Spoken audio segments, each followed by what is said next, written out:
మమ్మల్ని మిక్కిలిగా ప్రేమించిన మా పరలోక తండ్రి, ఈ పరిశుద్ధ నామాన్ని మేము స్తుతిస్తున్నాము, ఆడుచున్నాము. ఈ మండల కాల దినములలోనికి ప్రభువా మేము ప్రవేశించుండగా, మరి ముఖ్యంగా ఈ ప్రత్యేక భస్మ బుధవారపు ఆరాధనను బట్టి ప్రభువా మీకు వేలాది వందనములు స్తోత్రం చెల్లిస్తున్నాం. సమయంలోని పరిశుద్ధ సన్నిధి మాతో ఉన్నందుకై మీకు కృతజ్ఞత స్తోత్రములు చెల్లిస్తూ, నీ పరిశుద్ధ ఆత్మ ప్రోక్షణ అభిషేకము మాకు అనుగ్రహించి, నీ వాక్య ధ్యానము ప్రభా యుక్తముగా కృపను మాకు దాయిచేయండి. నన్ను నీ సెలవు చాటును మరుగుపరచు, నీ పావన రక్త ధారలను కడగండి. నా నోటి నీ పెదవులను నీ పరిశుద్ధ అగ్నితో దహించి పరిశుద్ధపరచి నీ ప్రజలతో మీరు మాట్లాడమని యేసుక్రీస్తు వారి పరిశుద్ధ నామమున ప్రార్థిస్తున్నాం తండ్రి, ఆమేన్. దయచేసి కూర్చునుడి. మన ప్రభు అయిన యేసుక్రీస్తు వారి పరిశుద్ధ దివ్య నామమున కూడి వచ్చినటువంటి సంఘమందరికీ కూడా శుభములు, అలాగే మండల కాల దీవెనలు మీకు కలగాలని ఆశిస్తున్నాను. వీళ్ళరా, మరి మనము ఈ యొక్క లెంట్ కాలంలోనికి ప్రవేశించున్నాం. ఈ యొక్క ప్రత్యేకమైన దినము భస్మ బుధవారం. ఈ బుధవారము, ఈ భస్మ బుధవారపు మరి ఆరాధనతో ఈ లెంట్ కాలమును, అనగా లెంట్ కాలములోని మన యొక్క మరి యొక్క ఆధ్యాత్మిక శ్వాస యాత్ర అనేది మనము ప్రారంభిస్తున్నాం. మరి ముఖ్యంగా ఈ యొక్క మరి సంవత్సరంలో దేవుని యొక్క మహాకృపను బట్టి ఇంతవరకు కూడా ఆయన కృపలో కరుణించబడిన వారమై, ఆయన దయలో సంరక్షించబడిన వారమై, మరి యొక్క మండల కాలాన్ని, అనగా లెంట్ కాలాన్ని మనము మన జీవితాలు చూడడానికి, ఆచరించడానికి భక్తి శ్రద్ధలతో పరిశుద్ధ దేవుని చెంతకు అతి సమీపముగా మనం జరిగేటువంటి, లేక మనము నడిపించే మరి దేవుని యొక్క సహాయముతో నడుస్తూ ఆయన చెంత, ఆయన యొక్క పాదముల చెంతకు ఇంకా అతి సమీపముగా జీవించేటువంటి ఒక మరి సమయము, కాలము దేవుడు మనకు అనుగ్రహించినందుకై దేవాది దేవునికి కోట్ల కొలది కృతజ్ఞత స్తోత్రములు చెల్లిస్తున్నాం. ఈ యొక్క మరి సమయంలో మనము గమనించవలసిన విషయం ఏంటంటే, క్రిస్మస్ సమయం, అనగా అడ్వెంట్ కాలము, రాకడ సమయము, ఆగమన కాలము. This is a time of celebration. దేవుని యొక్క రాకడను బట్టి ఆనందించేటువంటి ఒక సమయము ఈ యొక్క క్రిస్మస్ కాలముగా మనము ఆచరిస్తూ ఉంటాం. అలాగే ఈ మండల కాలము, అనగా లెంట్ కాలం అనేది it's a time of purification. మనం పరిశుద్ధపరుచుకున్నటువంటి సమయం, అనగా మరి దేవుని యొక్క పరిశుద్ధమైనటువంటి సన్నిధిలోనికి ఇంకా మనము అతి సమీపముగా ఉపవాసము అన్నప్పుడు దేవునికి సమీపమైనటువంటి రీతిలో మనము నడిపించుకునేటువంటి స్థితి. అటువంటి మరి పరిశుద్ధ కాలములోనికి, అటువంటి పరిశుద్ధతతో కూడిన జీవితాలను కలిగిన వారమై ఆయన సన్నిధిలో ఇంకా ఆయనకు సమీపముగా జీవించేటువంటి కాలము ఈ మండల కాలము, తపస్సు కాలం అంటాం. అలాగే మరి తర్వాత వచ్చేది పెంతెకోస్తు, అనగా ఈ మండల కాలం తర్వాత, ఈస్టర్ తర్వాత కొన్ని దినములు, అనగా 50 దినముల తర్వాత మనం ఆచరించేది ఏమనగా it's a time of it's a Pentecost, it's a time of empowerment, అనగా దేవుని శక్తితో నింపబడిన వారమై ఆయన కొరకు ఈ లోకములో సాక్షులుగా జీవించడానికి మనము పరిశుద్ధాత్మ శక్తిని పొందుకున్న వారమై ఆయన యొక్క మరి పరిశుద్ధ నామమునకు సాక్షులుగా ఈ లోకంలో జీవించడానికి దేవుడు మనకు అనుగ్రహించినటువంటి గొప్ప కాలము పెంతెకోస్తు కాలము. కాబట్టి చర్చ్ క్యాలెండర్ అనేది 3 భాగాలుగా, మరి లేక చెప్పాలంటే 4 భాగాలుగా డివైడ్ చేయబడింది. ఇట్స్ ఎ అడ్వెంట్ కాలం, అనగా రాకడ కాలము, ఆగమన కాలం, అది క్రిస్మస్ సమయంగా మనం ఆచరిస్తాము.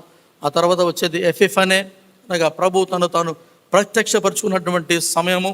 మరి ఆ తర్వాత వచ్చేదే ఈ మండల కాలం, అనగా లెంట్ కాలము. దీనిలో మనము దేవునికి పవిత్రమైనటువంటి జీవితాల్లో మరలా మనము ఆయన జీవించడానికి పునః ప్రతిష్ఠించుకుని మరి ఆయన సన్నిధిలో మనం సమర్పించుకునేటువంటి సమయము. తర్వాత చెప్పినట్లుగా పెంతెకోస్తు కాలము. It's a time of empowerment and time of witnessing. దేవుని కొరకు ఆయన శక్తిని పొందుకున్న వారమై ఆయన కొరకు సాక్షులుగా ఈ లోకంలో జీవించడానికి దేవుడు మనకు ఇచ్చినటువంటి సమయం అది. సో ఈ యొక్క సంవత్సరం అంతా కూడా మనం గమనించినప్పుడు God has given us different seasons. దేవుడు వివిధమైన కాలాలు మనకి ఇచ్చాడు. తద్వారా ఏ కాలమునకు సంబంధించిన రీతిలో ఆ కాలమును బట్టి మనము దేవునిందు ఆనందిస్తూ, సిద్ధపడుతూ, పవిత్రపరచుకుంటూ, శక్తిని పొందుకుంటూ ఆయన సాక్షులుగా ఈ లోకంలో జీవించేటువంటి గొప్ప ధన్యత దేవుడు మనకు అనుగ్రహిస్తున్నాడు. మరి ముఖ్యంగా ఆయన రాకడ, అనగా 2వ రాకడ గురించి సిద్ధపడేటువంటి ఆ గొప్ప ధన్యతను, కృపను దేవుడు మనకు అనుగ్రహిస్తున్నందుకై దేవాది దేవునికి కోట్ల కొలది కృతజ్ఞత స్తోత్రములు చెల్లిస్తున్నాం. మరి మన జీవితాలు, మానవ జీవితాన్ని మనం గమనించినట్లయితే సగటు మానవ జీవితం మామూలుగా బైబిల్ ప్రకారం మనం గమనిస్తే ఆయుష్కాలము 70 సంవత్సరములు, అధిక బలమున్న ఎడల 80 సంవత్సరములు. 70 సంవత్సరాలు ఒకసారి మనము మామూలుగా రోజులు లెక్క పెట్టుకుంటే అవి 25,550 రోజులు మాత్రమే. అంతండి, 25,550 రోజులు మాత్రమే ఈ 70 సంవత్సరాలు అనేవి. ఒకవేళ మీకు బలం ఉండి 80 సంవత్సరాలు జీవిస్తామనుకోండి, అప్పుడు 29,200 దినములు మాత్రమే. 29,200 దినములు మాత్రమే. ఇంకా 90 సంవత్సరాలు ఇంక మీరు లెక్క వేసుకోవచ్చు, లేదా 100 సంవత్సరాలు లెక్కలు వేసుకోండి, వాట్ ఎవర్ ఇట్ ఈస్. అంటే మనము ప్రతిదినము కూడా మనము మాట్లాడేటువంటి సంఖ్యలు ఎంతకంటే ఎక్కువే ఉంటాయి కదా. 50 లక్షలు, లేకపోతే కోటి రూపాయలు, లేకపోతే మిలియన్స్, ట్రిలియన్స్లో మాట్లాడుతూ ఉంటాం మనం. కానీ ఈ జీవితం యొక్క ఆయుష్ను చూస్తే గనక ఇది వేలల్లోనే ఉంది. దినములు చాలా వేలల్లోనే ఉన్నాయి. మనం కోట్ల గురించి మాట్లాడతాం, లక్షల గురించి మాట్లాడతాం, ఇంకా మరి వీలైతే ట్రిలియన్స్ గురించి మాట్లాడతాం. But our life is in thousands. 25,550 దినములు లేక 29,200 దినములు మాత్రమే. ఇంకా బలం ఉంటే okay, fine, that's all right. So this is the average life span of a person. So ఇంత మరి ఈ దినములలో ఒక 40 దినాలు ప్రత్యేకపరుచుకొని, దేవుని కొరకు ప్రత్యేకపరుచుకొని, దేవునితో ఉండడానికి, దేవునికి అతి సమీపముగా నివసించడానికి, దేవుని యొక్క సహవాసములో మనం ఇంకా బలపరుచుకుంటూ, పరిశుద్ధపరుచుకుంటూ కదా, మనలను ఈ లోకములోనికి ఆయన పంపిన ఉద్దేశమును, లేకపోతే మనను ఆయన సృష్టించినందుకై, లేకపోతే ఈ లోకములో ఆయన మనలను సృష్టించి జీవింపజేస్తున్నటువంటి ఆ ఉద్దేశాన్ని మనం నెరవేర్చడానికి, మన పట్ల దేవుని చిత్తాన్ని కనుగొనడానికి, లేకపోతే దేవుని చిత్తానుసారముగా జీవించడానికి మనం బలపరుచుకోవడానికి ఒక 40 దినాలు ప్రత్యేకపరుచుకుంటూ మరి మనము గమనించేటువంటి ఈ సమయమే ఈ మండల కాలం, లెంట్ దినములు అంటాం దీన్ని. చాలామంది చాలామంది ఆచరిస్తారు ఈ దినాలు, లెంట్ కాలము. కానీ ఇంకా కొంతమంది అఫ్కోర్స్ మన క్రైస్తవ్యంలోనే చాలామంది విమర్శిస్తూ ఉంటారు కూడా. ఏమంటారు వాళ్ళు, మీ భక్తి 40 రోజులేనా? 40 రోజులు అసలు బైబిల్ ఎక్కడుంది చెప్పండి కదా. ఈ లెంట్ దినాలు పాటించాలని బైబిల్ ఎక్కడుంది? 40 దినాల భక్తి అయినా మీది, తర్వాత మామూలైనా మళ్ళా. ఇటువంటి విమర్శాత్మకమైనటువంటి కొన్ని కామెంట్స్ తప్పకుండా మనకి అన్ని చోట్ల దొరుకుతూ ఉంటాయి. మన పొరుగువారు మాట్లాడుతుంటారు, లేకపోతే కొన్నిసార్లు మన సోషల్ మీడియాలో దొరుకుతూ ఉంటాయి అలాంటివన్నీ కూడా. So yes, that's true. అంటే మన బైబిల్లో అయితే 40 దినాలు లెంట్ అనేది ఏమీ లేదు. ఇక్కడ మండల కాలము 40 దినాలు మీరు చేయాలని బైబిల్ ఎక్కడ ఆజ్ఞ లేదు మనకి. This is nothing but a church tradition. ఇది ఒక సంఘ సాంప్రదాయం. ఆధ్యాత్మిక క్రమశిక్షణ కొరకు, ఆధ్యాత్మికంగా సంఘము బలపడడానికి, ఆధ్యాత్మికంగా సంఘము దేవుని సన్నిధిలోనికి, ఆయన సహవాసంలోనికి తాను పరిశుద్ధపరుచుకొని ఆయనకు సమీపముగా మరి నివసించడానికి ఒక ప్రయత్నం, సంఘము చేసేటువంటి ఒక ప్రయత్నమే ఈ మండల కాలం. కాబట్టి ఇందులో తప్పు లేదు. అంటే though it's church tradition, there is nothing wrong in that. మన ఆధ్యాత్మిక జీవితానికి మేలు చేసేది ఏదైనా కూడా, అది బైబిల్లో లేకపోయినప్పటికీ కూడా ఆత్మకు అది మేలు చేస్తుందన్నప్పుడు, మనల్ని దేవుల్లో బలపరుస్తుందన్నప్పుడు తప్పకుండా దాన్ని ఆచరించడంలో మనకు ఎటువంటి అభ్యంతరం కూడా ఉండకూడదు. ఆ లెక్కకొస్తే బైబిల్లో లేనివి చాలా వరకు మనం పాటిస్తూ ఉంటాం కదా. మరి ముఖ్యంగా మన పెళ్ళిళ్ళు వచ్చేటప్పటికి నలుగులు పెడతాం. బైబిల్లో లేదు కదా నలుగు పెట్టాలని, అని పెడతాం కదా మనం కదా. So we have spiritualized even that event. కాబట్టి బైబిల్లో లేదు కదా అని మానేయడం కంటే, మన వంతు దేవుని యొక్క మరి సన్నిధిలో మనం బలపరుచుకోవడానికి ఒక సంఘము ఏర్పాటు చేసినటువంటి క్రమశిక్షణ, disciplined spiritual journey or disciplined spiritual exercise is Lent కదా. So there is no guilt in that. ఎటువంటి విధమైనటువంటి మరి భయపడవలసిన పని లేదు. బైబిల్లో లేదు కాబట్టి అయ్యో చేస్తున్నానే అనేటువంటి మరి ఆ యొక్క భయం అక్కర్లేదు మనకి. We got to live this. ఈ యొక్క మండల కాలాన్ని అర్థవంతంగా జీవించడానికి మనం సిద్ధపరచుకోవాలి. విమర్శించేవాళ్ళు విమర్శిస్తూనే ఉంటారు, మీరు మేలు చేసినా విమర్శిస్తారు, కీడు చేసినా విమర్శిస్తారు, ఏమి చేయకపోయినా విమర్శిస్తారు. So just forget about all those things, but concentrate on the discipline that church has taught us. కదా, సంఘము చిన్నప్పటి నుంచి కూడా మనము బాల్యావస్థ నుంచి కూడా నేర్చుకున్నటువంటి క్రమశిక్షణను మన జీవితాల్లో మనం కలిగిన వారమై ఇంకాస్త దేవుని సహవాసంలోనికి, ఇంకాస్త దేవుని యొక్క సహవాసంలో బలపడడానికి, ఆయన వాక్యంలో బలపడడానికి, ఆయన ప్రార్థనలో బలపడడానికి, ఆయన సహవాసంలో స్థిరపడడానికి మనం చేసేటువంటి ఆధ్యాత్మిక యాత్ర అనేది, విశ్వాస యాత్ర అనేది ఎంతైనా కూడా మనము ఆనందించాలి. అలాగే దీనిని మనస్ఫూర్తిగా ఆచరించాలని నేను ఈ సమయంలో మీకు మనవి చేస్తున్నాను. కాబట్టి బైబిల్ గ్రంథంలో మనం గమనించినప్పుడు ఈ 40 దినాలు అనేది చాలా ప్రత్యేకమైనటువంటి సమయం ఇది. God has somehow set apart 40 days very special. ఒక 40 దినాలు అనేది ఒక ప్రత్యేకమైనటువంటి సమయముగా దేవుడు 40 దినాలు బైబిల్ గ్రంథంలో చాలా చోట్ల దానిని ఆయన రాయించాడు.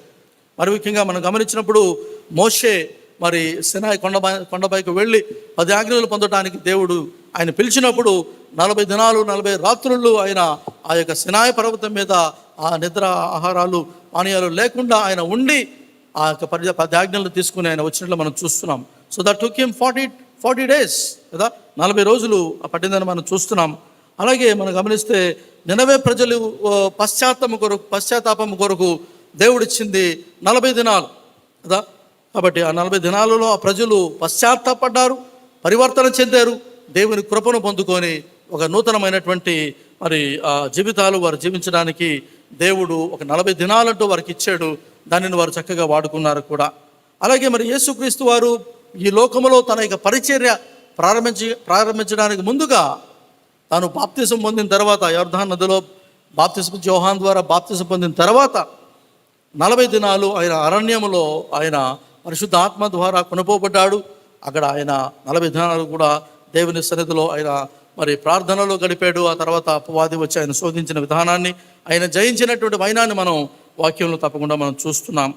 అలాగే యేసుక్రీస్తు వారు పునరుద్ధానమైన తర్వాత ఒక 40 దినాలు తన శిష్యులతో ఉండి వారిని బలపరుస్తూ మరి రానున్నటువంటి కాలంలో వారు చేయవలసినటువంటి ఆ గొప్ప పరిచర్య విషయంలో వారిని బలపరుస్తూ, పునరుద్ధాన శక్తితో వారిని మరి ఆ రుజువులతో వారిని బలపరుస్తూ పరిచర్య కొరకే వారిని సిద్ధపరిచినట్లు మనం చూస్తున్నాం. కాబట్టి 40 days plays a very important role in a Christian life. ఒక క్రైస్తవ విశ్వాస జీవిత యాత్రలో 40 దినాలు అనేవి చాలా ప్రాముఖ్యమైన దినాలను మనం గమనించాలి.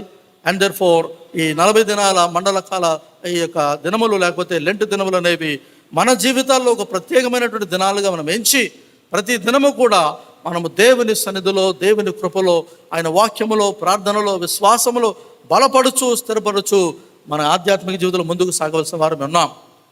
దానికి కావలసినటువంటి సహాయాన్ని చేయడానికి పరిశుద్ధాత్మ దేవుడు అనుకున్నాడు. పరిశుద్ధ వాక్యం ఉన్నది, పరిశుద్ధుల సహవాసం ఉన్నది. So God has given us everything so that we become more and more strengthened in him to grow into the likeness of his son. తన కుమారుని స్వారూప్యములకు మనం మార్చబడటమే దేవుని చిత్తం. కాబట్టి అటువంటి మరి సమయాన్ని దేవుడు మనకి ఇస్తున్నాడు. కాబట్టి లెంట్ దినములు అనేవి మనం గమనించినప్పుడు భస్మ బుధవారంతో ప్రారంభమవుతాయి. They all starts with ash Wednesday followed by 40 days. 40 దినములు అవి ఉంటాయి. తర్వాత ఆ 40 దినాలలో హోలీ వీక్ అనేది ఉంటుంది కదా, పరిశుద్ధ వారం ఉంటుంది. Ending up with good Friday and Easter కదా.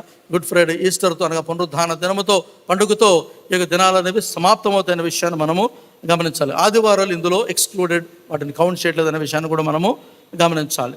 కాబట్టి ఈ లెంట్ అనేటువంటి మాట ఒక ఓల్డ్ ఇంగ్లీష్ సాక్సన్ వర్డ్ అనమాట. ఇది ఒక ఓల్డ్ ఇంగ్లీష్ పదం. ఇది దాని యొక్క ఆ పదం ఏంటంటే లెంటన్ లేకపోతే లెంగ్దెన్ అనగా మరి టు స్ప్రింగ్ లేకపోతే ఏమంటారు దాన్ని చిగురు వేయట అనే విషయాన్ని మనం గమనించాలి. సో ఈ యొక్క లెంగ్దెన్ అనే మాటలో మనకు తెలుస్తుంది ఏంటంటే లెంగ్త్ అనగా కొంచెం వెడల్పైనది పొడుగైనది అనమాట. సో మనము ఇప్పుడు గమనిస్తున్నప్పుడు శీతాకాలం అనేది అయిపోతుంది, మనకి ఎండాకాలం ప్రారంభమవుతుంది కదా. శీతాకాలంలో మనకి ఏంటంటే అవి రాత్రులు ఎక్కువగా ఉంటుంది, పగలు కొంచెం తక్కువగా ఉంటుంది కదా. So we have much darkness and less light in winter, but the summer is coming. ఈ యొక్క ఎండాకాలంలో ఏంటంటే దినములు పొడుగ్గా ఉంటాయి, రాత్రులు షార్ట్గా ఉంటాయి there is more light and less darkness. So in that way we see that days get longer, the period of darkness reduces, and there is more light. There is more light in the creation around us. Spring చెప్పినట్లుగా ఈ యొక్క మరి లేకపోతే చిగురించుట అన్నప్పుడు it's a sign of new beginning. It's a sign of new beginning. మనం చూస్తూ ఉంటాము, మన చుట్టుపక్కల ఉన్నటువంటి చెట్లన్నీ చూస్తున్నప్పుడు ఆ చెట్లన్నీ కూడా తమ యొక్క పాత ఆకులన్నీ కూడా రాల్చేస్తూ క్రొత్త చిగుళ్ళను మొదలు పెడుతూ ఉంటాయి అన్నమాట. క్రొత్త చిగుళ్ళు వస్తూ ఉంటాయి. మనము సరిగ్గా గమనిస్తే కనుక చాలా చెట్లు ఆకులు రాల్చేసేటువంటి సమయం కదా, ఇట్స్ అ ఫాల్ సీజన్. ఆ తర్వాత చిగురులతో మరలా పైకి వస్తుంది. ఒక నూతన ప్రారంభము, ఏ న్యూ బిగినింగ్ అనే విషయాన్ని మనం గమనించాలి. So it is the time when there is renewal in the creation, there is a new life springing up. సృష్టిలోనే ఒక నూతనమైనటువంటి మరి ఆ యొక్క చిగురు అనేది, లేకపోతే నూతనత్వం అనేది ఈ సృష్టి తనకు తాను సంతరించుకుంటున్నట్లు మనం చూడాలి. ఒక నూతన జీవాన్ని అది మరి లోకములో మరి అది కనబరుస్తుందనే విషయాన్ని మనం గమనించాలి. అలాగా మరి మన చుట్టూ ఉన్న మరి చెట్లు మరి ముఖ్యంగా ఈ యొక్క సందేశాన్ని మనకి ఇస్తున్నప్పుడు మన జీవితాలను మనం గమనించినప్పుడు మోడుబారినటువంటి జీవితాలు, పాపముతో మోడుబారిపోయినటువంటి జీవితాలు కదా, ఈ జీవితాలు అనుకున్నటువంటి అలవాట్లు, అవి పాపపు అలవాట్లు ఏవైనా కూడా అవి మరి ఎలాగైతే చెట్లు తమ పాత ఆకులు రాల్చి నూతనమైన చిగురును పెడుతూ ఉంటాయో, మన జీవితాల్లో కూడా ఇప్పటి వరకు మనకు తెలిసినటువంటి ఏమైనా పాపపు అలవాట్లు ఇంకా ఏమైనా ఉంటే గనక వాటిని మనము వదిలివేసి నూతనమైన చిగురు క్రీస్తునందు నూతన జీవితాన్ని పొందుకొని ఒక నూతనత్వంలోనికి మనము ఎదగవలసిన వారు ఉన్నాము. కాబట్టి లెంట్ దినములు మనం జ్ఞాపకం చేసేది ఏంటంటే, you got to find your own renewal in the lord. దేవునిలో ఆయన మీకు ఇచ్చేటువంటి ఒక నూతనత్వాన్ని, ఆ నూతన జీవాన్ని అది మీరు సంతరించుకోవడానికి మీ వంతు మీరు ప్రయాసపడాలి.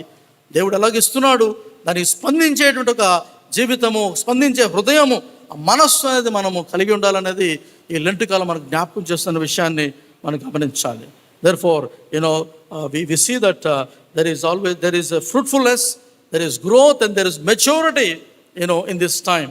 ఈ యొక్క లెంట్ సీజన్లో అనగా ఈ యొక్క మండల దినాల్లో మన జీవితాలు మనం చూడవలసింది అంటే ఒక నూతనత్వాన్ని చూడాలి, ఒక ఎదుగుదల మనం చూడాలి ఆధ్యాత్మిక జీవితంలో. అలాగే ఒక ఆధ్యాత్మిక పరిపక్వత అనేది మన జీవితాల్లో మనము చూడవలసిన వారు ఉన్నాం. అట్టి రీతిలో మన యొక్క ఆధ్యాత్మిక ప్రయాణము కానీ, ఆధ్యాత్మికమైనటువంటి ఆ యొక్క మరి కార్యాలు కానీ, లేకపోతే మన భక్తిని కానీ మనము పెంపొందించుకోవాల్సిన వారు ఉన్నాము. ఆ విషయంలో తప్పకుండా మనము శ్రద్ధ వహించాలి. To concentrate on your spiritual life కదా. సంవత్సరం అంతా మనము ఏంటంటే we concentrate of course on many other things. చాలా వాటిల మీద మన కాన్సన్ట్రేషన్ ఉంటుంది. మన బిడ్డల చదువుల మీదో, లేకపోతే మనకు ఉద్యోగాల మీదో, మనకు ఉన్నటువంటి మరి ఆ యొక్క ఆర్థిక మరి భారాలను బట్టో, లేకపోతే దేర్ ఆర్ మన వ్యాధులు కానీ, there are so many things where you have concentrated much. చాలా విధముగా మీరు కాన్సన్ట్రేట్ చేశారు వాటి మీద కదా. జీవన పరిస్థితులు అవి ఏమైనా కావచ్చు, మిమ్మల్ని ఇబ్బంది పెట్టేవి కావచ్చు, లేకపోతే మిమ్మల్ని సంతోష పెట్టేవి కావచ్చు. Whatever they are, you have concentrated on them. But the Lent time reminds us that you forget all those things. Now you concentrate on your spirit. మీ ఆత్మీయ జీవితం మీద మీరు దృష్టి పెట్టండి. ఇప్పుడు just focus on your spiritual life, because this is what is ever lasting. ఈ ఆత్మ లేకపోతే ఆధ్యాత్మిక జీవితము ఇదే నిత్యమైనది, నిత్యత్వానికి నడిపించేది కూడా ఇదే అనే విషయాన్ని మనం గమనించి ఈ 365 రోజుల్లో ఒక 40 రోజులు మనం దేవుని కొరకు ప్రత్యేకించుకొని నియమ నిష్టలతో, నిబద్ధతతో ఒక పవిత్రమైనటువంటి కదా ఆధ్యాత్మిక విశ్వాస యాత్రను మనం చేయగలిగితే పరిశుద్ధాత్మ దేవుని సహాయంతో తప్పకుండా మన జీవితంలో ఒక నూతనమైనటువంటి స్వభావాన్ని, ఒక నూతనత్వాన్ని, నూతనమైనటువంటి ఉత్తేజాన్ని, new renewal we will experience. Because మిమ్మల్ని గమనించే దేవుడు, మీరు చేస్తున్నటువంటి ప్రయత్నాలు, మీరు చేస్తున్న ప్రార్థనలు, మీరు చేస్తున్నటువంటి యొక్క ఆధ్యాత్మిక కసరత్తును దేవుడు చూస్తూ ఊరుకోడాయన. He will definitely bless your efforts. మీరు చేసేటువంటి యొక్క ప్రయత్నాలలో దేవుడు తన వంతు, తన దీవెన, తన ఆశీర్వాదాలు ఇస్తాడు. తద్వారా మీ జీవితంలో ఎనలేని శాంతి, ఎనలేని సమాధానం, ఎనలేనటువంటి సంతృప్తి అనేది మీకు లభిస్తుందనే విషయాన్ని మీరు గమనించాలి. Therefore, ఈ యొక్క భస్మ బుధవారము మనకు నేర్పేటువంటి కొన్ని విషయాలు ఈ సాయంకాల సమయంలో మనం గమనిద్దాం. మొదటిది ఏమనగా, the Ash Adventist reminds us that we are mortals. We are mortals అనగా మనము క్షయమైన జీవితాలు, లేకపోతే క్షణభంగురముతో కూడిన జీవితాలు మనవి అని ఈ భస్మ బుధవారం మనకి నేర్పిస్తుంది, లేకపోతే గుర్తు చేస్తుందనే విషయాన్ని మనం గమనించాలి. It reminds us that we are mortals. We are mortals. క్షయమైన జీవితాలు ఇవి, తాత్కాలికమైన జీవితాలు ఇవి. దేవుడు మరి ఆ యొక్క ఆదామును అవను ఆయన సృజించిన తర్వాత, తన స్వరూపంలో తన పోలిక చొప్పున ఆయన సృజించిన తర్వాత మరి వారు కొన్ని దినములు దేవునితో చక్కగా సహవాసం చేశారు. ఆ తర్వాత వారు దేవునికి వ్యతిరేకంగా పాపము చేసి మరి ఆ పాపములకు ప్రతిఫలముగా వారు దేవుని నుంచి ఒక శిక్ష విధిని కూడా వారు పొందుకున్నారు. ఆ సమయంలో దేవుడు పలికిన ఒక మాట ఆదాము విషయంలో ఏమంటే, ఆదికాండం 3:19 మనం చూస్తాము, నీవు నేలకు తిరిగి చేరు వరకు నీ ముఖము చెమటోర్చి ఆహారము తిందువు, ఏలయనగా నేల నుండి నీవు తీయబడితివి, నీవు మన్ను గనక తిరిగి మన్నైపోదువు. నీవు మన్ను గనక తిరిగి మన్నైపోదువు. You are dust and to dust you will return. God is reminding Adam his origin. తను ఏమై ఉన్నాడో ఏమబోతున్నాడో కూడా దేవుడు ఆదాము ఒక క్షణంలో చూపించాడు. నువ్వు మన్ను, మరలా నీవు మన్ను అయిపోబోతున్నావు. So this ash Wednesday reminds us we are dust. We are dust. ఎంత అందంగా ఉన్నా, ఎంత సొగసుగా ఉన్నా, ఎన్ని మేకప్లు చేసుకొచ్చినా, ఏమి చేసినా కూడా we are dust. Nothing that but dust కదా. మన్ను కనుక మరలా మనము మన్ను అయిపోతాం, అంతే. That is our beginning. That is our destiny. మన్ను కనుక నీవు మరలా మన్ను అయిపోతాం. So it's a reminder of our origin and the place of return for the human being. When we realize that the ashes or the dust has no value కదా, ఈ యొక్క దుమ్ము కానీ, ఈ యొక్క మన్ను కానీ, దీనికి విలువ లేదు కదా. దుమ్ముకి ఎవడన్నా విలువిస్తాడా? ఈ యొక్క బూడిదకి ఎవడన్నా విలువిస్తాడా? There is no value for this కదా. ఈ యొక్క మన్నుతో మనం కంపేర్ చేసుకోవాలంటే చాలా బాధపడాలి మనం. అంటే వి ఫీల్ ఎ లాట్. మనం కంపేర్ చేసుకోవాలంటే చాలా పెద్ద వాటితోనే కంపేర్ చేసుకుంటాం ఎక్కువ. మామూలుగా అయితే ఎవరన్నా కంపేర్ చేయాలన్నా కూడా ఒక వ్యక్తిని మనం చెప్పంటే ఆయన బంగారం అండి అంటాం, ఆయన ధూళి అండి అనం కదా. We don't say that. ఆయన దుమ్మండి అనం మనం, లేకపోతే ఆయన మట్టి అండి అనం. ఏమంటాం? ఆయన బంగారం అండి బాబు, బంగారం అటువంటి బాబు. వెండి కూడా కాదు, బంగారం అటువంటి బాబు, లేకపోతే వజ్రం అటువంటి బాబు. We always compare to the precious things. And in fact the reality is this: we are not diamonds, we are neither gold, but we are dust.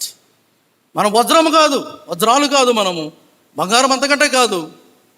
మనము ఏంటంటే దుమ్ము, లేకపోతే మట్టి, లేకపోతే బూడిద, అంతే.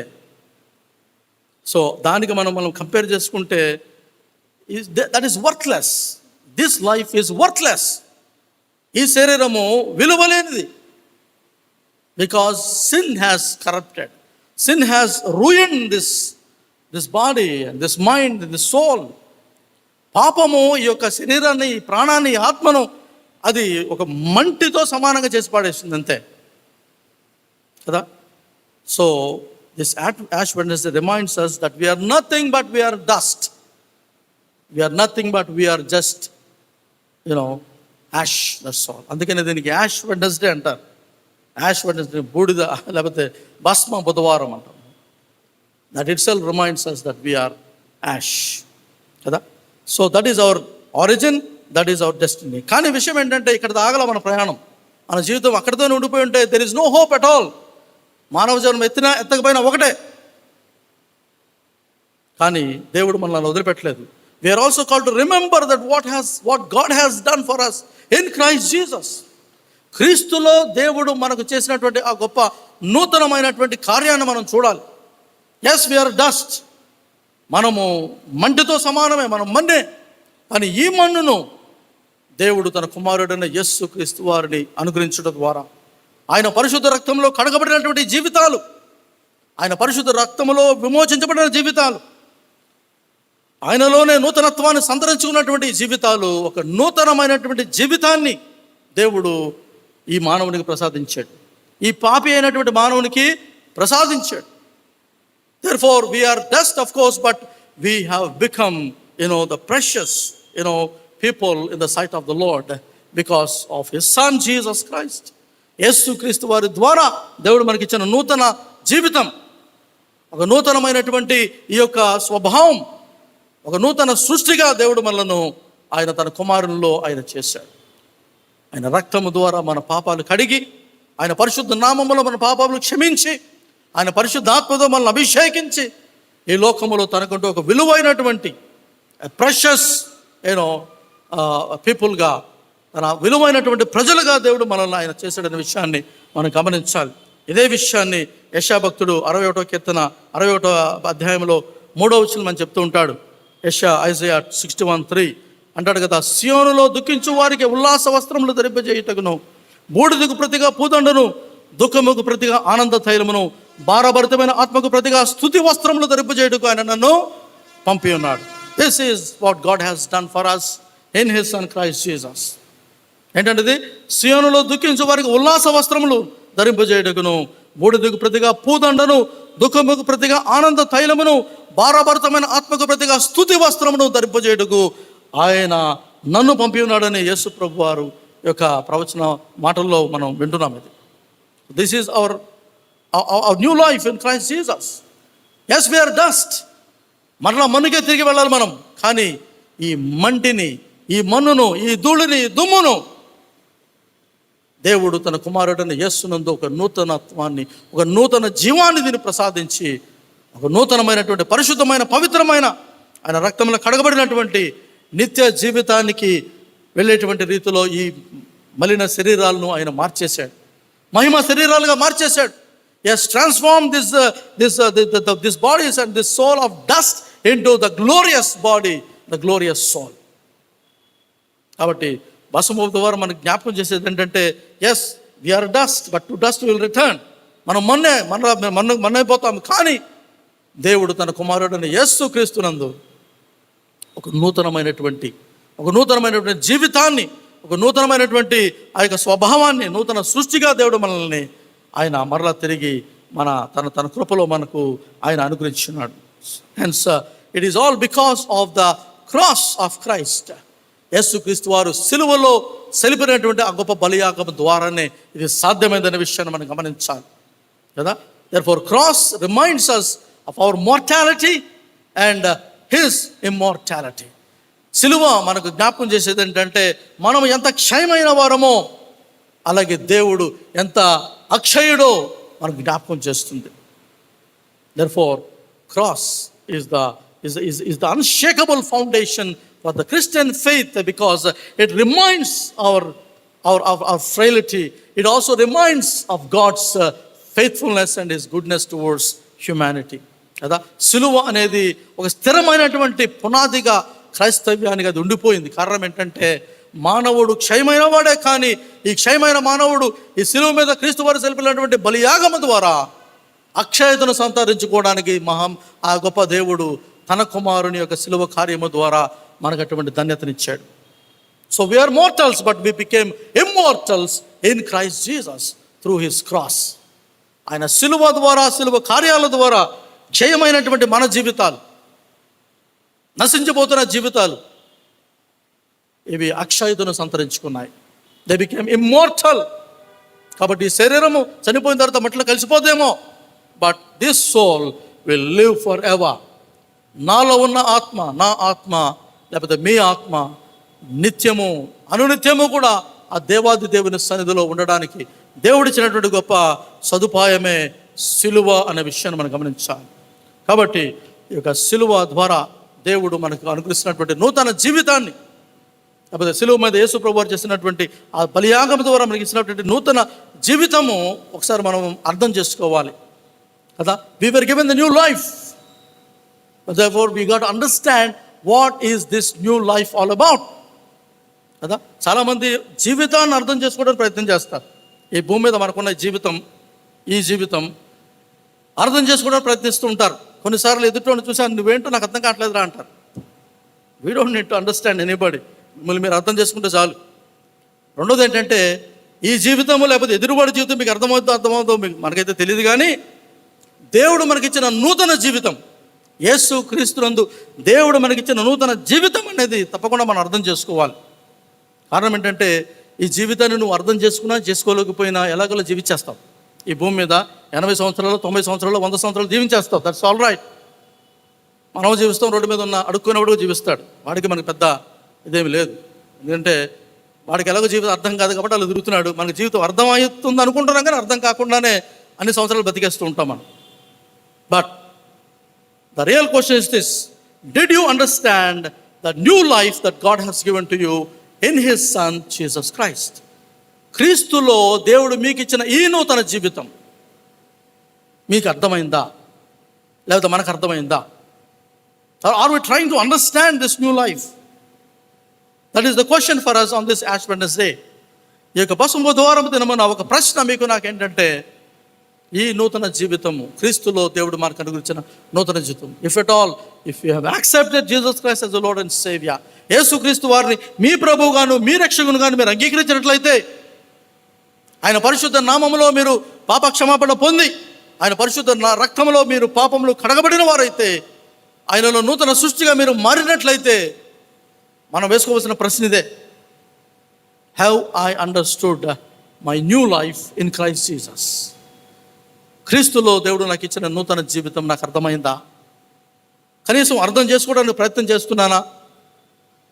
So what is that? What is the essence of the new life? ఈ యొక్క నూతన జీవితంలోని సారం ఏంటి అన్నప్పుడు, మొదటిది ఏంటంటే, ఏదో new life consist of a spirit of non retaliation. ఈ నూతన జీవితంలో దేవుడు మనకిచ్చినటువంటి యొక్క నూతనమైన ఆ స్వభావము అదేంటంటే ఎ స్పిరిట్ ఆఫ్ నాన్ రిటాలియేషన్, అనగా ప్రతీకారము తీర్చుకోని స్వభావం. ప్రతీకారము తీర్చుకోని స్వభావం ఇది. ఎ స్పిరిట్ ఆఫ్ నాన్ రిటాలియేషన్ అంటాం దాన్ని కదా. యెషయా గ్రంథము 53వ అధ్యాయము 7వ వచనం మనం చూస్తే, 7వ వచనం మొదటి భాగం చూస్తే మనము, అతడు దౌర్జన్యము నొందియు బాధింపబడును, అతడు నోరు తెరువలేదు. అతడు దౌర్జన్యము నొందెను, బాధింపబడినను, ఆయన నోరు తెరువలేదు. That is what a spirit of non retaliation is all about. యేసుక్రీస్తు వారు ఆ యొక్క మరి గురువారపు రాత్రిని ఆయనను బంధించి, ఆ తర్వాత ఆయన హింసిస్తూ అపహసిస్తూ హేళన చేస్తూ, ఆయన తల మీద ముళ్ళ కిరీటం పెట్టి కొరడాలతో కొడుతూ ఆయనను ఆ రాత్రంతా బాధించి, ఉదయమన మరలా వేకువనే ఆయన లేపి ఆయన సిలువ ఎత్తుకొని ఆయన కపాలమనే స్థలానికి ఆయన తీసుకువెళ్తున్నటువంటి సమయంలో, ఆ కొండ మీద ఆయనను, ఆ యొక్క కల్వరి కొండ మీద ఆయనను సిలువ వేసినటువంటి ఆ సమయంలో యేసుక్రీస్తు వారు ప్రదర్శించినటువంటి స్వభావం ఏంటంటే a spirit of non retaliation. No negative words. తనను హింసించు వారికి, తను బాధించు వారి విషయంలో ఒక్క మాట కూడా వారి విషయంలో ఆయన వ్యతిరేకంగా మాట్లాడాల. వారిని తిట్టలేదు, వారిని మరి శపింపలేదు. ఏ విషయంలో కూడా ఆయన వారి విషయమై ఆయన మరి నెగిటివ్ వర్డ్స్ అనేవి ఆయన నోటి నుంచి రాలేదు అనే విషయాన్ని మనం గమనించాలి. Only positive prayers. ఆయనను బాధించి హింసించి సిలువ వేసిన తర్వాత కూడా ఆయన చేసింది ఏంటంటే, తండ్రి వీరేమి చేస్తున్నారో వీరు ఎరుగరు కనుక వీరిని. That is what the spirit of non retaliation. ఈ నూతన స్వభావము, ఈ నూతన జీవము, క్రీస్తులో దేవుడు మనకిచ్చిన నూతన జీవితంలో మనం కలిగి ఉండవలసినటువంటి మొట్టమొదటి గుణం ఏదైనా ఉన్నదంటే, it's a spirit of non retaliation. ఇది చాలా ప్రాముఖ్యమండి. అంటే మనం అందరం కూడా యేసుక్రీస్తు అని మన ప్రభుగాను రక్షకునిగాను పొందుకున్న వారమే. మనం ఆయన పరిశుద్ధ రక్తంలో కడగబడిన వారమే, ఆయన పరిశుద్ధ నామములో బాప్తిసం పొందిన వారమే, ఆయన పరిశుద్ధ ఆత్మను పొందిన వారమే మనం. And therefore we should have that in us. ఎవరో ఏదో మనల్ని అన్నారు, ఎవరో ఏదో మనకి చేశారు. సో మన స్వభావం ఏంటంటే, ఇప్పుడు వీడెప్పుడు దొరుకుతాడా, just wait for the time to attack. That is not spirit of non retaliation. పగ ఎప్పుడు తీర్చుకుందామా, మాటకు మాట ఎప్పుడు ఇద్దామా, దెబ్బకి దెబ్బ ఎప్పుడు తీద్దామా, వాడు చేసిన దానికంటే 4 రెట్లు అధికంగానే వాడిని అవమానం పాలు చేయలేకపోతే, అబాసు పాలు చేయలేకపోతే, వీలైతే తొక్కేయాలి కిందకి. If that is our attitude, let me tell you, we are not born again. We are not the children of God in a way కదా. మనం దేవుని బిడ్డలమే కాదు. కారణం ఏంటంటే ఆ ఆత్మ మనలో లేదు, ఆత్మ మనలో లేదు. Therefore a Christian life is always a constant check. క్రైస్తవ జీవితం అనేది ఎప్పుడు కూడా ఎప్పటికప్పుడు మనం పరిశీలించుకునే జీవితం ఇది. am I having this spirit of non-retaliation? ఇది మనలో ఉండాలనేది దేవుని యొక్క కోరిక కదా.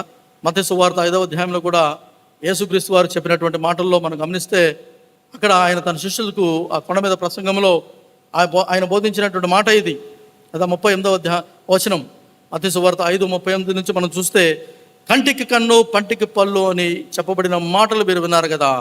నేను మీతో చెప్పినదేమనగా, దుష్టుని ఎదిరింపగా నిన్ను కుడి చెంప మీద కుటుంబానికి ఎడమ చెంప కూడా త్రిపము. ఎవడైనా నీ మీద వ్యాజ్యం వేసి నీ అంగి తీసుకుని కోరిన ఎడల వానికి నీ పై వస్త్రము కూడా ఇచ్చివేయము. ఒకడు 1 మైలు దూరం రమ్మని నిన్ను బలవంతం చేసిన ఎడల వానితో 2 మైళ్ళు వెళ్ళుము. నిన్ను అడుగువానికేమో నిన్ను అప్పు అడుగుకోరువానికి నీ ముఖమును త్రిప్పుకొనవద్దు అని మనం చూస్తాం. ఇంకా చాలా ఉంది కింద. So we see the spirit of non retaliation here కదా. ప్రభు అన్నాడు కదా, కంటికి కన్ను పంటికి పన్ను అన్నది మీరు విన్నారు, కానీ నేను మీతో చెప్పేది ఏంటంటే, but I say what and you is this. నిన్ను కుడి చెంప మీద కొట్టేవాడికి ఎడం చెంప కూడా తిప్పే. That is what the Christian spirit is all about. నీ వస్త్రం అడిగితే వాడికి పై వస్త్రం కూడా తీసివిచ్చాయి. మైలు దూరం రమ్మని నేను బలవంతం చేస్తే 2 మైళ్ళు వెళ్ళు. That is called an extra mile Christianity. Petrol బంక్స్లో చూస్తాం కదా మనం, ఎక్స్ట్రా మైల్ పెట్రోల్. అవి వస్తాయేమో మనకు తెలియదు, కానీ మనకు మాత్రం ఎక్స్ట్రా మైల్ ఉండాలి. We are called to be an extra mile Christians. కారణం ఏంటంటే ఇది ప్రభువుకు మెచ్చు జీవితం, ఇది ప్రభు మెచ్చే జీవితం, ఇది a spirit of non-retaliation. అలా మనము మన జీవితంలో ఈ నాన్ రిటాలియేషన్ అనగా పగ తీర్చుకునేటువంటి స్వభావము దీన్ని మనము నియంత్రించుకోగలిగితే, దీన్ని మనము అధిగమించగలిగితే, మనకు కొన్ని విషయాలు మనం గమనించాలి. Why we should really have this spirit of non retaliation. మొదటిది ఏంటంటే, దేవుడే చెప్పాడు, పగ తీర్చుకునుట నా వంతు. It is mine to vengeance. పగ తీర్చుకోనండి నేను, నువ్వు కాదు. నువ్వు నా బిడ్డవి, నిన్ను ఎవడైనా అంటే కనుక నేను పగ తీర్చుకుంటాను. You don't worry. బట్ నా సమయం వేరు, నీ సమయం వేరు. నువ్వేమో అప్పటికప్పుడు ఇచ్చేద్దాం అనుకుంటా వాడికి, కానీ నేను అలా కాదు. I will wait for the time. అయితే వాడు మారాలి, వాడు మారుమనసు పొంది పశ్చాత్తాపడాలి.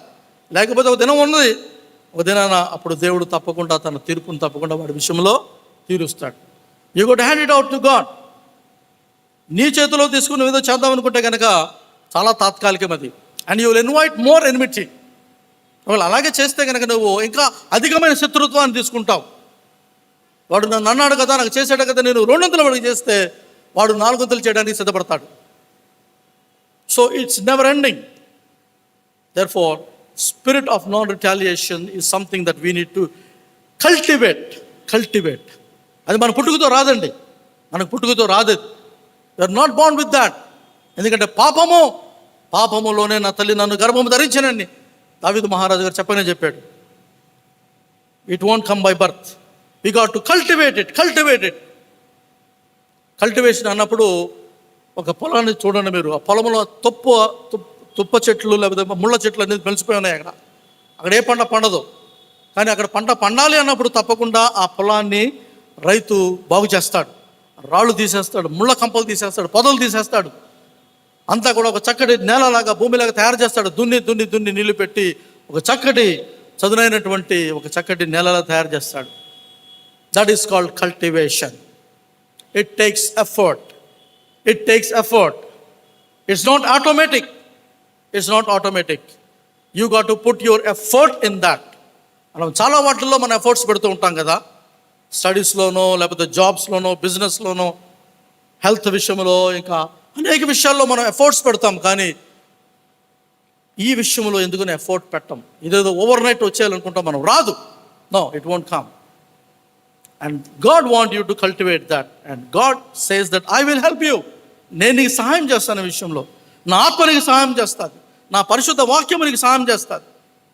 దెర్ఫోర్ దేవుడు చెప్పేది ఏంటంటే, నన్ను చూడు, నాలాగా జీవించడానికి ప్రయత్నించాయి. At least if you try it, God will help us కదా. God helps them who helps themselves. దేవుడు ఎవరు సహాయం చేస్తాడంటే, ఎవరైతే తమకు తాము సహాయం చేసుకోవడం చూస్తున్నారో వారికే దేవుడు సహాయం చేస్తాడు. అంతే తప్పించి గాల్లో తెప్పిపెట్టి దేవుడా అంటే దేవుడు కూడా ఏం చేయడు. You got to cultivate this thing. Therefore ఈ భస్మ బుధవారం, ఈ లెంట్ కాలాలు చాలా మనం మన జీవితాలు చూసుంటామేమో మన యొక్క క్రైస్తవ విశ్వాస యాత్రలో. అది ఎన్నో లెంటి కాలం మనకు తెలియదు కానీ, బట్ ఈ లెంటి కాలము ఒక ప్రత్యేకంగా ఉండనియండి. Let this Lenten season be a special season for you, where you have a spirit of non retaliation that you want to cultivate. అడగండి దేవుని, ప్రభువా, I want to cultivate this. దీనిని నా జీవితంలో నేను పెంపొందించుకోవాలనుకుంటున్నాను. ప్రతీకారం తీర్చుకునే స్వభావం నుంచి నేను బయటికి రావాలనుకుంటున్నాను. నీ ప్రేమతో, నీ యొక్క శక్తితో, నీ సహాయంతో నేను దీన్ని అధిగమించడానికి నాకు సహాయం చేయని ప్రార్థన చేసుకోవాలి. So that is what the essence of new life. First thing is a spirit of non retaliation.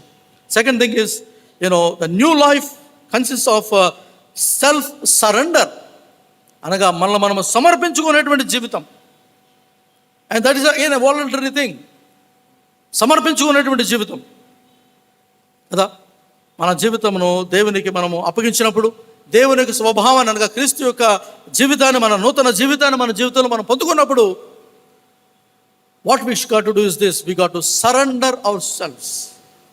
A new spirit of surrender. చాలా వాటికి మనం లొంగిపోయి ఉన్నాం. ఇప్పుడు చాలా వాటికి మనము లొంగిపోయే ఉన్నాం, అనగా సమర్పించుకునే ఉన్నాం. There are so many things for which you have surrendered. You might have surrendered for your habits, surrendered for your, so many other things on this earth. ఈ భూమి మీద ఈ శరీరానికి సంబంధించినవి, వీటి విషయంలో కొన్నిట్లో మీరు సరెండర్ అయిపోయారు. కానీ ఆత్మ విషయంలో మీరు సరెండర్ అవ్వాల్సింది ఎక్కడంటే, క్రీస్తు మనకు చూపిన మాదిరికరమైన రీతిలో మన యొక్క సమర్పణను మనం కొనసాగించాలి. అది ఎక్కడ చూస్తాం మనం? చూడండి, ఫిలిప్పీ పత్రిక 2వ అధ్యాయము, మనందరికీ తెలిసినటువంటి ఈ వాక్య భాగమే అయినా కూడా ఒకసారి చదువుదాం. ఫిలిప్పీ పత్రిక 2వ అధ్యాయము 5వ వచనం మనం చూస్తే పౌలు గారు రాస్తున్నటువంటి మాటలు మనం చూడాలి. క్రీస్తు యేసునకు కలిగిన ఈ మనస్సును మీరును కలిగి ఉండుడి. ఆయన దేవుని స్వరూపము కలిగిన వాడై ఉండి దేవునితో సమానముగా ఉండుట విడిచిపెట్టకూడని భాగ్యమని ఎంచుకోలేదు, కానీ మనుషుల పోలికగా పుట్టి దాసు స్వరూపం ధరించుకుని తను తాను రిక్తునిగా చేసుకుని, మరియు ఆయన ఆకారముతో మనుషుడిగా కనపడి మరణము పొందినంతగా, శిలువ మీద మరణం పొందినంతగా విధేయత చూపిన వాడై తను తాను తగ్గించుకొనెను. అందుచేత పరలోకమున్న వారిలో కానీ, భూమి మీద ఉన్న వారిలో కానీ, భూమి క్రింద ఉన్న వారిలో కానీ ప్రతి వాని మోకాలు యేసు నామమున వంగినట్టును, ప్రతి వాని నాలుకయు తండ్రి అయిన దేవుని మహిమార్థమై యేసు క్రీస్తు ప్రభువు అని ఒప్పుకున్నట్లును దేవుడు ఆయనను అధికంగా హెచ్చించి ప్రతి నామమునకు పై నామమును ఆయనకు అనుగ్రహించాను. So there is a surrendered life of Jesus here as an our example for us. ఒక మాదిరికరమైనటువంటి సమర్పణతో కూడిన జీవితం ఎలా ఉంటుందంటే, యేసు ప్రభు వారు తన జీవితం ద్వారా మనకి జ్ఞాపకం చేస్తున్నాడు ఇక్కడ కదా.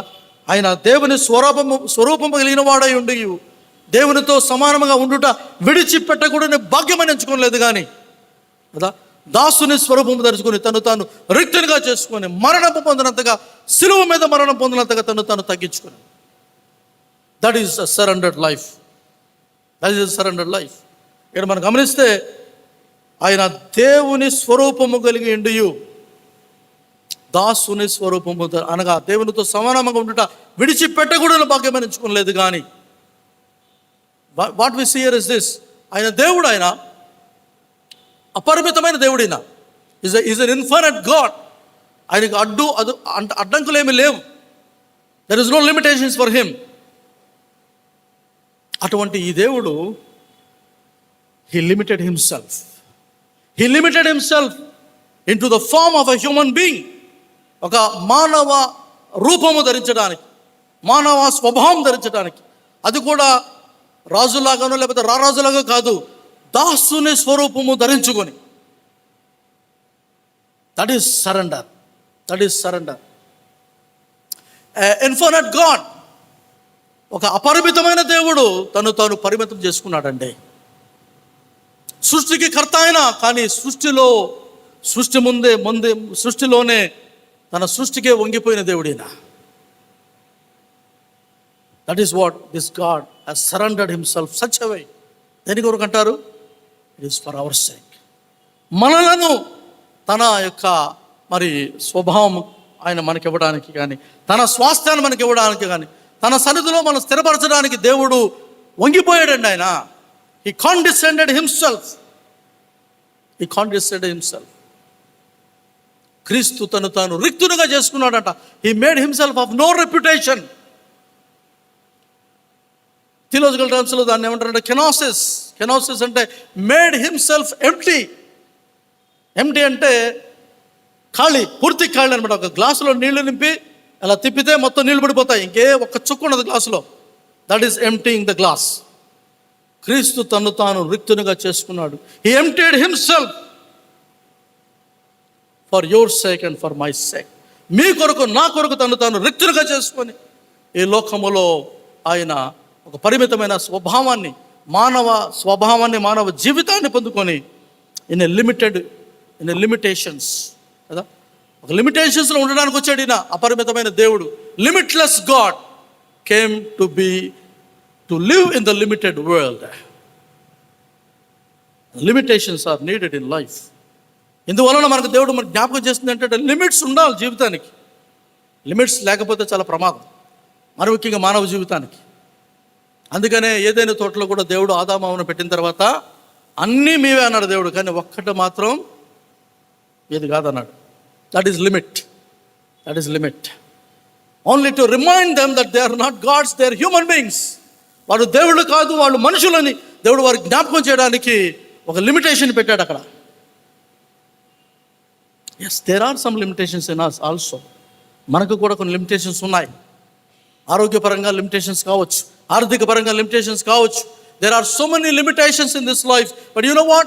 They remind us that we are not gods, but we depend on God for these limitations. దేవుని మీద ఆధారపడి జీవించడానికే ఈ లిమిటేషన్స్ ఉన్నాయనే విషయాన్ని మనం గమనించాలి కదా. అందరిలో ఏదో కొదవ ఉంది కదండి. అందరూ పర్ఫెక్ట్, ఎవరు పర్ఫెక్ట్ కాదు ఇక్కడ. ఎవరైనా ఉన్నారో చెప్పండి? ఎవరు, nobody is perfect. Everybody has one or the other limitation. Health వైజో, లేకపోతే వెల్త్ వైజో, లేకపోతే ఏదో వైజ్. ఎందుకంటారు అది? To remind our dependency on God. దేవుని మీద ఆధారపడడానికి. లేకపోతే మనం ఆగం కదా, మనం. కాబట్టే దేవుడు ఒక లిమిటేషన్ పెట్టాడు ఇక్కడ. లైక్ వైజ్ ఈ యొక్క లెంట్ కాలంలో దేవుడు మనకు జ్ఞాపకం చేసేటంటే, అపరిమితమైన దేవుడైన నేను ఈ లోకములోనికి పరిమితమైనటువంటి వానిగా నేను వచ్చా కదా. నన్ను నేను రిక్తునిగా చేసుకున్నాను. I made myself of no reputation. Last week కూడా చెప్పాను అది, రెప్యుటేషన్ కదా. అనగా మనకున్న హోదా అందామా, లేకపోతే పలుకుబడి అందామా, లేకపోతే ఏదో ఉంటుంది కదా మనకి సమాజంలో, ఏదో చిన్న పేరు ప్రతిష్ట. దీని కొరకే మనము చాలా ఇదైపోతూ ఉంటాం కదా మనం. కానీ ఆ దేవుడు తన రెప్యుటేషన్ అంతా వదిలేసి ఈ లోకానికి దాసునిగా వచ్చాడు విత్ నో రెప్యుటేషన్. 53వ కీర్తనలో మనం అదే చూస్తాం. దేవుని చేత మొత్తబడిన వానిగా ఆయన మనము, సొగసైనను స్వరూపమైన లేని వానిగా మనం ఆయన చూసాం. No reputation. సో ఈ లోకములో నీ ప్రభువు, నా ప్రభువు తన రెప్యుటేషన్ వదిలేసి, అనగా తన పరుగుబడి, తన ప్రతిష్ట వదిలేసి దాసుని స్వరూపం దాల్చుకొని తను తగ్గించుకొని సమర్పించుకొని ఆయన వస్తే, ఈ లోకములో మనం రెప్యుటేషన్ ఎత్తుకుంటే ఎలాగా? How are we seeking reputation for our selves? నా కొరకు, నాది, నేను, ఇవి కొట్టాలి ఈ పేర్లు, ఎన్ని తీసేయాలి. మనం వొకాబులరీలో ఉండకూడదు. అవి ఉన్నంతకాలము కూడా నీవు రెప్యుటేషన్ కొరకు పాకులాడుతున్నావు అనమాట. No, as long as they are this terms, నేను, నాది, ఇవి ఉండకూడదు. అప్పుడే మానవుడు కాస్త అర్థవంతమైన జీవితం జీవించడానికి, ఇతరుల కొరకు జీవించడానికి కాస్త వెసులుబాటు ఉంటుంది. Therefore, Christ set us an example. A new life of self-surrender. తగ్గించుకున్నాడు దేవుడు ఆయన. తాను రిక్తులుగా చేసుకున్నాడు ఆయన కదా. అటువంటి జీవితాన్ని ఈ యొక్క లెంట్ కాలంలో మనము కలిగి ఉండాలని దేవుడు కోరుకుంటున్నాడు ప్రియులారా. So the new life consist of, first thing is this, a life of non retaliation. పగ తీర్చుకునేటువంటి స్వభావం నుంచి బయటకు వచ్చేద్దాం మనం. ఎప్పుడు దెబ్బ కొడదామా వెండి, ఎలా దెబ్బ కొడదామా, ఈ చెత్త ఇది కాదు. This is not the way we should really behave or think. If at all you want to think, ఈ నెల క్షమించాలి నేను, ఈ నెల భరించాలి నేను, ఈ నెల how can I bear this man or this person. Above all you know that you are not alone in that. ఆ కసరత్తులో మీరు ఒంటరి వారైతే కాదు, మీతో మీ ప్రభువే ఉన్నాడు. Your God is there. The moment you choose to take it things in your hand, మీ చేతుల్లోనికి అవి తీసుకొని మీరు చేయడానికి ప్రయత్నిస్తే కనుక దేవుడు మీతో ఉండడు. No, God is not with you. ప్రభు అందుకని అన్నాడు, యేసు ప్రభు వారు ఈ లోకంలో ఆయన ఉన్నంత కాలం కూడా ఒక మాట అంటాడు ఆయన, ఏంటంటే నన్ను పంపినవాడు నాకు తోడై ఉన్నాడు, నన్ను పంపినవాడు నాకు తోడైనాడు. కారణం ఏంటంటే నేను ఆయనకి ఇష్టమైనదే నేను చేస్తున్నాను కాబట్టి. I'm doing what he likes. అదే మన జీవితాలు కూడా నెరవేరాలి. ఆయనకి ఇష్టమైనది మనం చేస్తూ ఉంటే దేవుడు మనతో ఉంటాడు.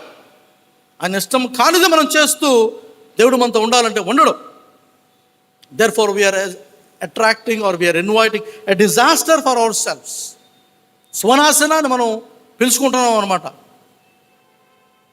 Therefore let us understand, let God be your helper, because ultimately it is God who judges people, who punishes people, who rewards the people, not I, not you.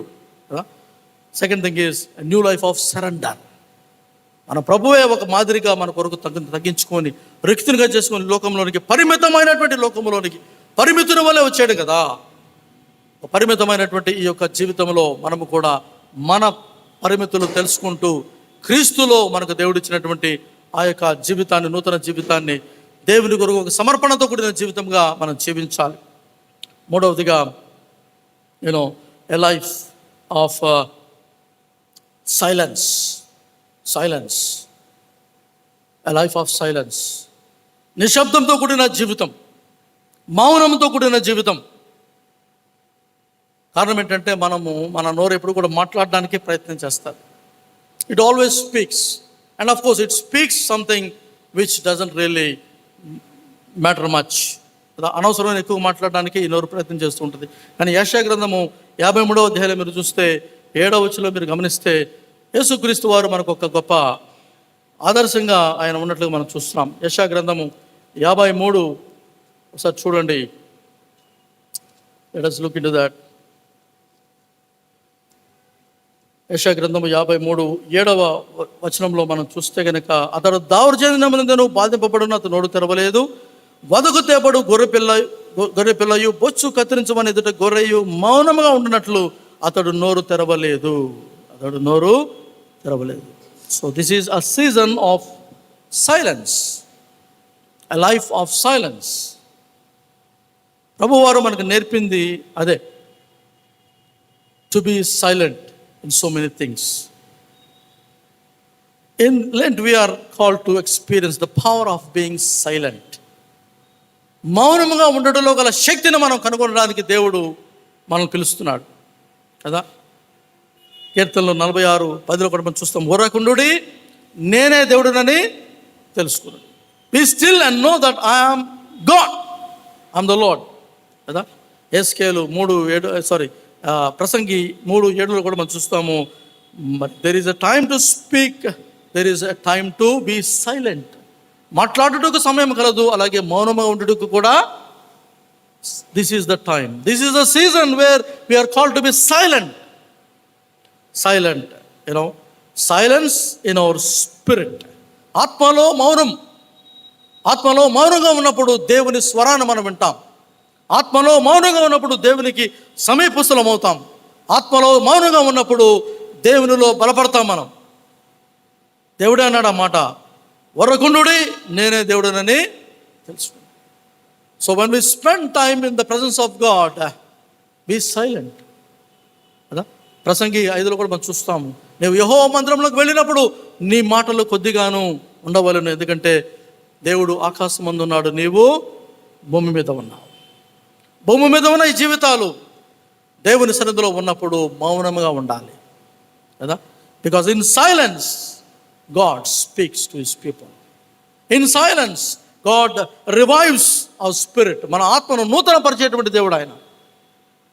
Above all, ఒక దైవజనుడు అన్నాడు కదా, before God created you and me, or before God created this universe, God ruled this cosmos in silence. ఇక విశ్వాని దేవుడు మిమ్మల్ని నన్ను సృజించక మునుపు ఈ విశ్వాని దేవుడు పరిపాలించాడంట. ఎలాగో తెలుసా? మౌనంతో పరిపాలించాడంట. మౌనంతో పరిపాలించాడంట. Silence is gold. కాబట్టి మాట్లాడటం వచ్చు కాదని చెప్పి ఎంత పడితే అంత మాట్లాడడం కంటే సైలెన్స్గా అనగా మౌనంగా ఉండి దేవుని సన్నిధిలో మనం బలపరుచుకుంటే అది ఆత్మను శుద్ధి చేస్తుంది. Because silence purges or cleanses our spirit. Silence purges our spirit. ఆత్మ మన ఆత్మ ప్రక్షాళన అవ్వాలంటే నిశ్శబ్దం లేకపోతే మౌనం అవసరం. అది దేవుని సన్నిధిలో మౌనం ఉండాలి. అది అలాగే silencing our our mind or our emotions. మనకంటూ కొన్ని భావాలు ఉన్నాయి, భావోద్రేకాలు ఉన్నాయి, ఎమోషన్స్ అంటాం వాటిని కదా. అవన్నీ కూడా మైండ్లో ఉంటాయి అన్నమాట, అంటే హృదయం. We got to silence them కదా. ఆ ఎమోషన్స్ ఏంటి ఒకసారి చూద్దామా? కొలస్సీ పత్రిక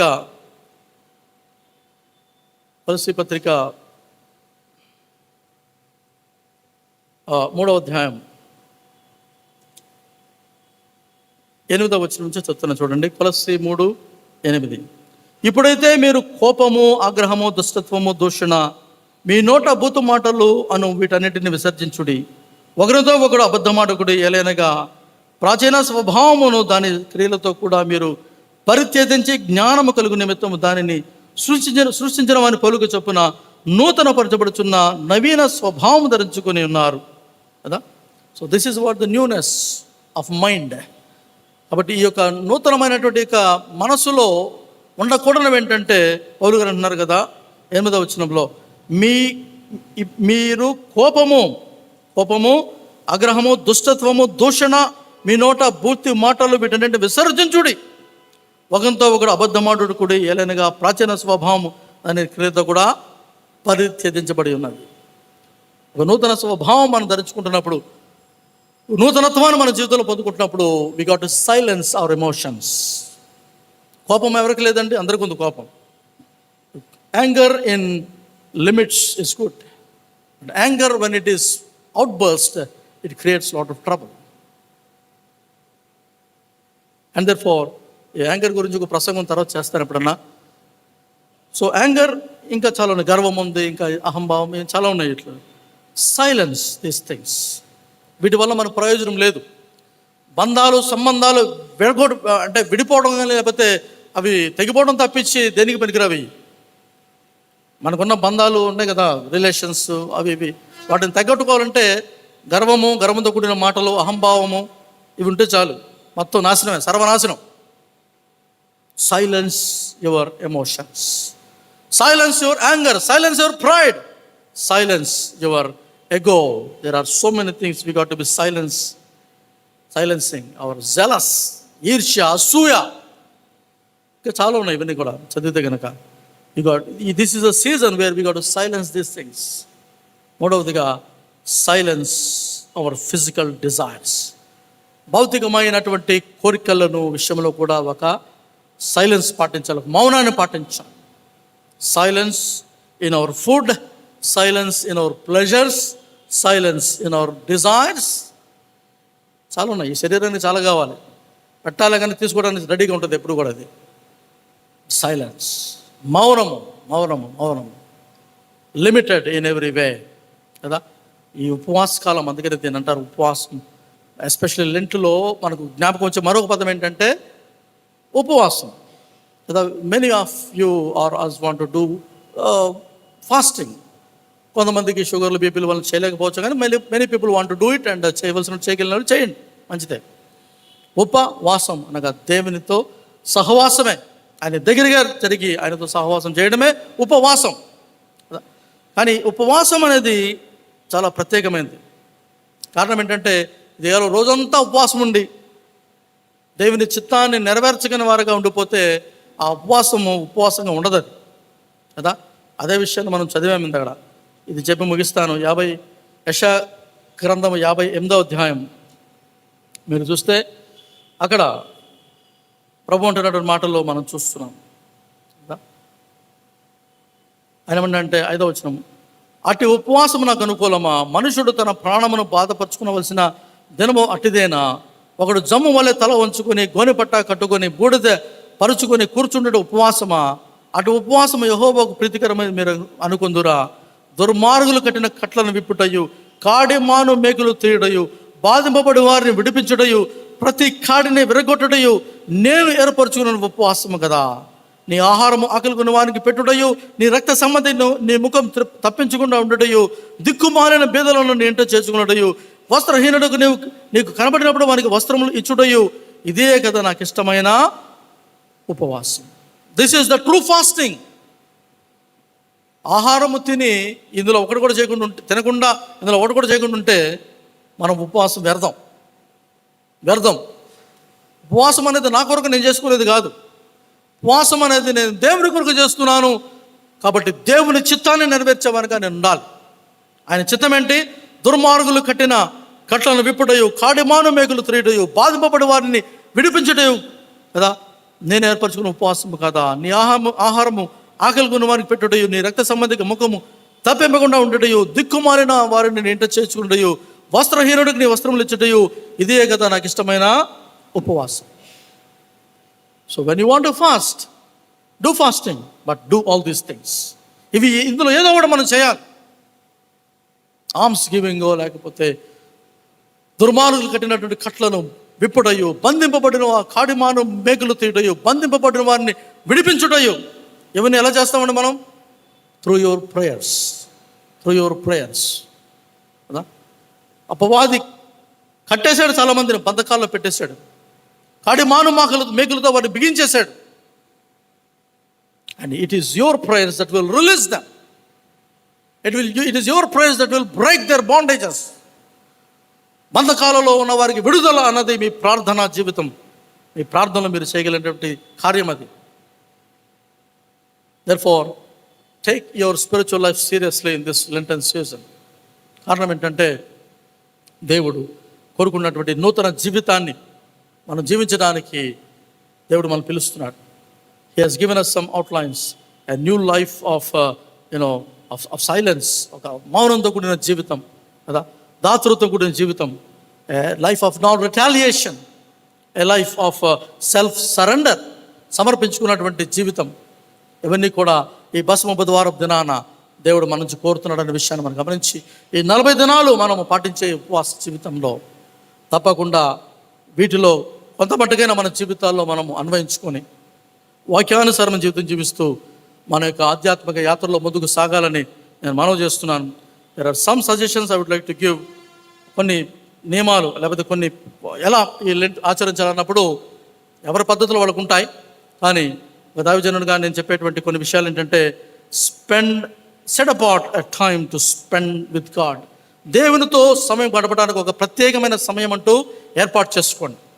అది ఉదయకాలమో, మధ్యాహ్నమో, లేకపోతే మీరు ఉద్యోగస్తులు అయితే రాత్రో ఏదో ఒక టైం తీసుకోండి. Preferably morning is good. Set apart solid at least 1 hour ఆయనతో గడిపేటువంటి వారిగా మీరు ఉండాలి. ఆయన సన్నిధిలో, ఆయన వాక్యములో, ప్రార్థనలో మీరు గడిపేవారిగా ఉండాలి.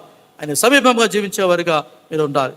అలాగే దేవుని వాక్యాన్ని కనీసం అనగా కొత్త నిబంధన అంతా లేకపోతే బైబిల్ అంతా కూడా చదవగలిగితే సంతోషం, లేకపోతే కనీసం కొత్త నిబంధనైనా చదవడం సంతోషం. You try to read your Bible, or ఒక పుస్తకం తీసుకొని, అది ఒక సువార్త తీసుకొని అది స్టడీ చేసుకుంటానన్నా చేసుకోండి. Thirdly, take a good devotional book. ఒక మంచి డివోషనల్ బుక్ తీసుకోండి చదువుకోవడానికి. సెల్ ఫోన్స్ కొంచెం పక్కన పెట్టుకుందాం, రీడింగ్లోకి వెళ్ళాలి అప్పుడు కదా. కొన్ని మంచి బుక్స్ ఉన్నాయి. యాత్రికుని ప్రయాణం అని ఒకటి పుస్తకం ఉన్నది కదా. పర్పస్ డ్రివెన్ లైఫ్ అని రిక్ వారన్ గారు రాసిన పుస్తకం ఒకటి ఉంటుంది, అది కానీ, లేకపోతే ఇలాంటి కొన్ని అంటే క్రిస్టియన్ బుక్ రూమ్స్కి వెళ్తే మీకు కొన్ని మంచి డివోషనల్ బుక్స్ కనిపిస్తాయి. వాటిలో ఒక పుస్తకం 2 పుస్తకాలు తీసుకోండి. ఈ లెంట్ కాలంలో వాటిని కనీసం చదువుకోవడానికి ప్రయత్నించండి కదా. అలాగా. And set apart time for charity. దాతృత్వం చేయడానికి, అనగా 58వ అధ్యాయం యెషయా గ్రంథం, ఆ ఉపవాసాన్ని ప్రాక్టికల్గా జీవించడానికి కొంత సమయాన్ని తీసుకోవాలి కదా. ఆ విషయంలో మనం గమనించాలి. లిమిట్ యువర్ డైట్, ఆహార నియమాలు పాటిస్తూ. మరి మన ముస్లిం సహోదరులకు రంజాన్ కూడా ఇప్పుడే స్టార్ట్ అవుతుంది. ఇంకా వాళ్ళని చూస్తే ఇంకా మనం మరి ఇంకా నేర్చుకోవాలి కొన్ని విషయాలు. ఉదయం ఉమ్ము కదా ఉంటే కనుక మళ్ళీ సాయంత్రం వరకు ఉమ్ము మింగరాడు. అంత నియమనిష్టలు కొంతమంది పాటిస్తారు. అంతవరకు మనం వెళ్ళలేకపోవచ్చు, కానీ డైట్ విషయంలో అంత జాగ్రత్త పడుతుంది. ఇప్పటిదాకా క్రిస్మస్ మొత్తం తినేసాం కదా. Let us come down. కూరగాయలు, పప్పు భోజనాలతో కాస్త ఈ 40 రోజులు let us detox our body. Detox your body కదా. So in that way your body also will receive a new strength, new energy and live a holy life. అందరితోనూ పరిశుద్ధముగాను సమాధానం ఉండటకు ప్రయాసపడము. హెబ్రీ 12:14. ఎందుకనగా పరిశుద్ధత లేకుండా ఎవడును దేవుని చూడలేడు. We want to see God above all. We want to see Jesus. For that we need holiness. Therefore live holy. అటువంటి కృప దేవుడు మనందరికి అనుగ్రహించి ఈ మండల కాలమును అర్థవంతంగా మనం జీవించేటువంటి, ఆచరించే కృపను దేవుడు మనకు అనుగ్రహించును గాక. ఆమేన్. ప్రార్థన చేసుకుందాం. దయగల తండ్రి, ప్రేమగల ప్రభువా, మీరు మాకు అనుగ్రహించిన వాక్యాన్ని బట్టి మీకు వందనాలు. ఈ వాక్యంలో ప్రభువా మీరు మాకు తెలియజేసినట్లుగా తండ్రి ప్రభువా, అయినా ప్రభా నీ కొరకు నమ్మకమైనటువంటి జీవితాలు ప్రభువా మేము జీవించే కృపను, పగ తీర్చుకొనగా, ప్రతీకారము తీర్చుకొనగా ప్రభువా సమర్పించబడిన జీవితాలు, మౌనంతో కూడిన జీవితాలు, దాతృత్వం కూడిన జీవితాలు, నిజమైన ఉపవాసం చేసేటువంటి కృపను మీరు మాకు అనుగ్రహించమని ప్రార్థిస్తున్నాము తండ్రి. మేము మంటి వారమని మేము గమనించి ప్రభువా నీవు మాకు ఇచ్చిన నూతన జీవితాన్ని బట్టి నేను స్తుతిస్తూ, ఈ లోకంలో మేము జీవించినంత కాలము కూడా తండ్రి ప్రభువా నీ వారమై ఉండి నీ నిత్యరాజ్యం వచ్చే వరకు నీతితో సుబుద్ధితో జీవిస్తూ నీ కొరకు నమ్మకమైన సాక్షులుగాను సేవకులుగాను జీవించే కృపను మాలో ప్రతి ఒక్కరికి దాయిచేయమని, అర్థవంతంగా ఈ 40 దినముల ఆయన ప్రభా యొక్క ఉపవాస మండలకాల దినములు పాటించే కృపను మీరు మాకు దాయిచేయమని యేసు క్రీస్తు వారి పరిశుద్ధ నామమున ప్రార్థిస్తున్నాం తండ్రి. ఆమేన్.